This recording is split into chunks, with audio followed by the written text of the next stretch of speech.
What's going on, guys? Today I want to have a knife chat, just a little shoot in the breeze moment, talking about expensive knives and critiquing and nitpicking them. It's something that everyone does, okay? Not so much with cheaper knives. Sometimes cheaper knives don't get critiqued because your expectations are much lower. But once you start talking about expensive knives, everyone has an opinion. And most of the time, the opinion is it's overpriced. That is the most overused word in the knife industry. At least today it is. I can't remember like 10, 15 years ago, people saying overpriced, overpriced, overpriced. No, people just accepted that if you wanted to buy a quality knife, you had to pay some money for it. But today, there's a lot of options, way more than back then. And with options comes critiquing, and with critiquing comes the opinion of something being overpriced. Now, right off the bat, I will say that not only is the word overpriced subjective, not everyone can agree on one specific thing, whether it's overpriced or not, but also what expensive means. Expensive, that word is very subjective. Some people think $100 is too expensive for a knife. Some people think $50 is too expensive for a knife. I know someone personally who would never in a million years spend more than $50 on a knife. It's just not worth it. Why? Why would a knife cost more than $50? Well, this person knows nothing about knives. And that's fine. I don't expect them to know anything about knives, but that's how their opinion was formed, based on very limited information and even more limited experience. So let's get back to these knives specifically. So I did a trade I had a custom knife, an expensive knife, and I traded for two lesser expensive knives, but they're still expensive to me.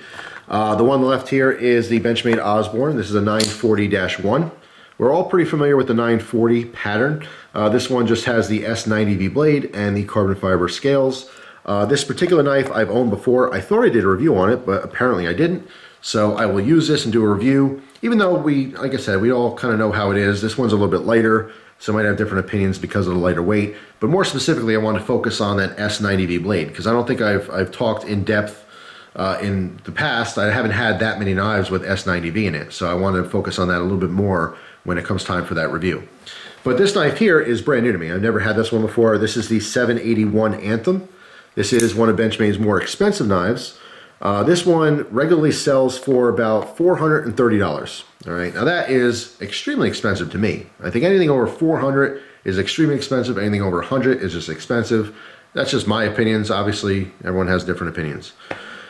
When I first got these knives today, I mean, like I do with every knife, whether it's cheap or not, is I inspect them. I open them, I close them, I cut things with them, I handle them, I look at them really close, I critique them. We all do this. We naturally form opinions because we're human beings and we're very opinionated. So both these knives, I just noticed something, and to me it's nitpicking because it doesn't change their function. It works absolutely flawlessly, even though these are issues to me, right? Issues. All right, so I zoomed in here so you guys can see more detail. You see these two screws here and here, all right? They're also on the opposing side. There's one there and one on the pot clip, you can probably see there. All right, those four screws hold in the insert underneath the carbon fiber scales here for the axis lock, all right? So if I open this up and I turn it, you could probably see that. See that metal plate that's in there? It's on both sides. Do you see how those screws are too long? See these four nubs? Those are the end of the screws. Now, of course, if I close this and you look, it does not touch the blade. It doesn't affect the performance at all, but it bothers me. Why? Because this is a $200+ knife, and I have higher expectations for that price point. It's just as simple as using smaller screws, but because these are maybe a standard size screw that's in dozens of different models that they use, they just popped it in here. Doesn't affect anything. But just in looking at the knife, it just seems like that's a hit on fit and finish to me. All right, I think that even if you could use the same screws before the knife is assembled, maybe there's some way to shave down the screws so that they fit even with the frame.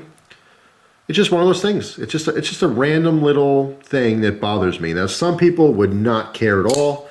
Some people wouldn't be able to hold the knife anymore. It would bother them so much that they would just write off this knife completely. All right, so now let's focus on the Anthem. What is my issue with this knife? Well, if you're not familiar with this particular knife, this has an integral handle, okay, which is kind of like, it's not a new concept. It's just all of a sudden you're seeing more and more companies do this, which I think is awesome. I love it. It adds a ton of strength to it. It just makes it a little bit different. I think for some designs, you can definitely focus on ergonomics and comfort more because you're not worried about piecing together handle scales and back spacers and standoffs and stuff. None of that exists here. It's one solid piece of titanium that is milled and shaped accordingly, right? So my issue with this knife is that the axis lock, right, feels a little cheap. There's just something about it. It just feels a little cheap. In comparison to pretty much every other axis lock I've ever used before, this does not feel cheap to me. And it's funny because I've actually heard people say the opposite. People say that this feels cheap and this doesn't. It's the opposite. This one, to me, it's just more quiet. It's just more, I don't know, it's sturdier feeling to me. Okay. Now, if you're not familiar with the axis lock specifically, the weak point in axis locks are the omega springs. Okay. The actual little springs that are used to keep constant pressure on this lock forward. Those omega springs are very thin and sometimes they break. It's not something that happens all the time, but it happens enough where it's a consistent problem. There's been lots of people out there that have been really disappointed because they love their axis lock, but a little omega spring breaks and they have to get a replacement one. It's just a pain in the butt. This design, because they can't use the same axis lock, this is designed totally different. All right, if you look on the inside here, and I'll maybe go more over this in the future because I do plan on using this knife and eventually reviewing it. But the axis lock is a completely different design. Okay, you can see that there's the two screws that go through the frame here, which attach to that block. There's a rod and a spring. Okay, and that spring is what gives you the spring tension, literally, instead of the omega springs. So what's really awesome about that is that it eliminates the weak point of the axis lock. The omega springs don't exist, therefore they're not going to break in here. But just because of that, it has just a different feel. And I just don't like the noise. Maybe it's just because it's the titanium and the metal. I just don't feel like a $400 knife should make much noise at all, except for the clicking of it opening. That just sounds cheap. Now, of course, it doesn't affect its functionality or anything. This is running on a bearing system. It's super smooth. I mean, it locks up perfect. I have no issues at all with the function of it. It's an amazing knife. It's really, really cool. I absolutely love it. But $400+, I just don't want to hear this.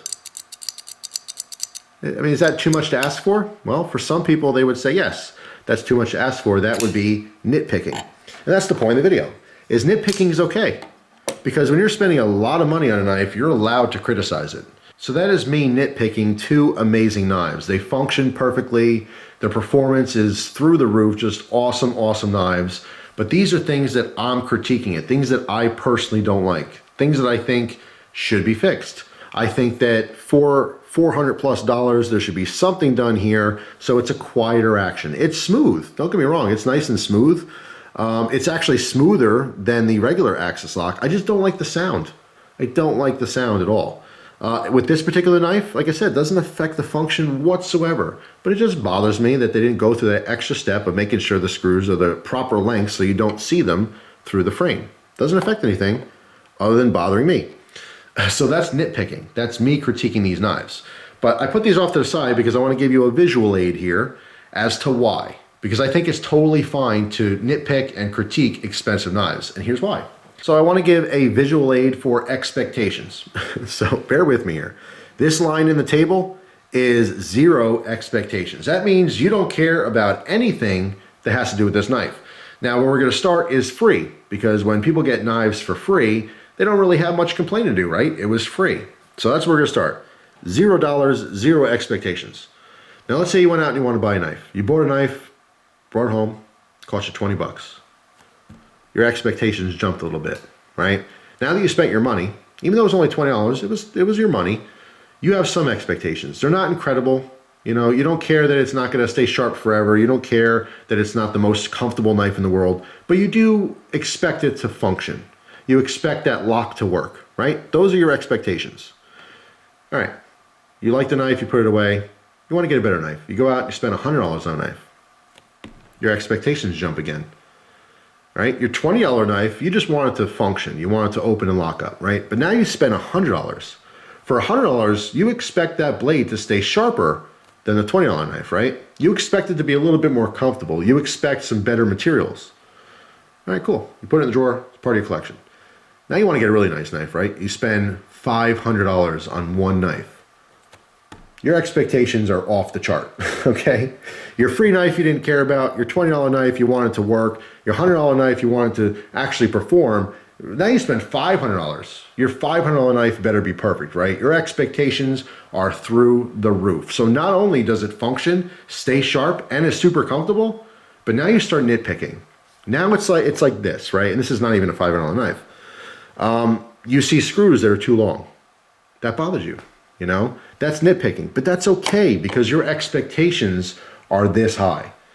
We all do this. We all create expectations. Now, some people, this happens too, that $20 knife, their expectations are right up here. It doesn't quite match the value of the knife, right? Or the cost, I should say, not value.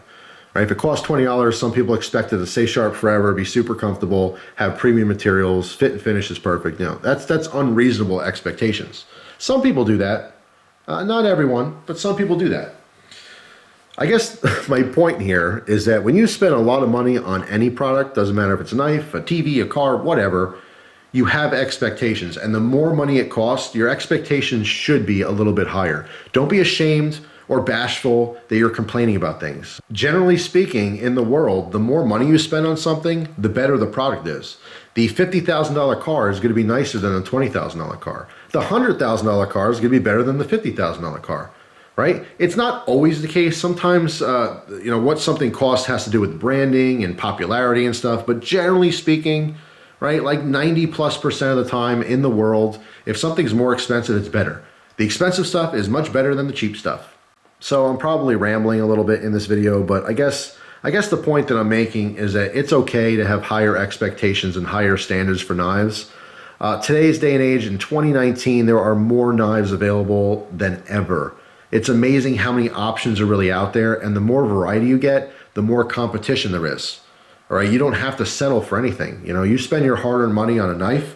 If you don't like it, return it, trade it, sell it, get something you do like. Just because everyone else in the community might say, this is a great knife, you should love this, it doesn't mean you will. All right, so just be true to yourself, obviously, and enjoy the knives that you buy and use and stuff, and who cares what's popular? I think like everything in the world, right, people want what's popular. Not everyone's gonna like it. Someone might be wearing shoes right now that they can't stand, but guess what? All their friends think they're cool, so they're wearing them. Don't be like that, you know, enjoy your stuff. Obviously, we value what other people think, but, you know, try to enjoy your things more than you care what people think of it. Does that make sense? So let me know down in the comment section if you guys have had, you know, what you feel is an expensive knife and there's something that fell short of your personal standards or your expectations. I'd be curious to hear what knife it was and what you didn't like about it or what you thought that it should possess. And I think a lot of times people go right to blade steel. It's a very common thing, like, oh, I love the knife and everything, but for this price, it should have this steel. And it's just a very common thought. It's not wrong. I kind of give people a hard time with that sometimes, that blade steel doesn't matter. But when you spend a certain amount of money on a knife, it does matter. Obviously, the blade steel is where the performance is, regardless of the cool lock it has or how comfortable it is. If it's not going to hold an edge, you know, what's the point, right? And people expect the more money I pay, the sharper it should stay longer. And yeah, there's some validity to that for sure. It's just personally, I feel like if you know how to sharpen a knife, it's less of an issue. But a lot of people out there just don't want to deal with that, you know, and I don't blame you. You know, if you spend a lot of money on a knife, it shouldn't get dull quickly. It should stay sharp for what you feel is a very long time. But anyway, that is it. Thanks for watching. Hope you guys have a wonderful day, and I will see you tomorrow with another video. Take care.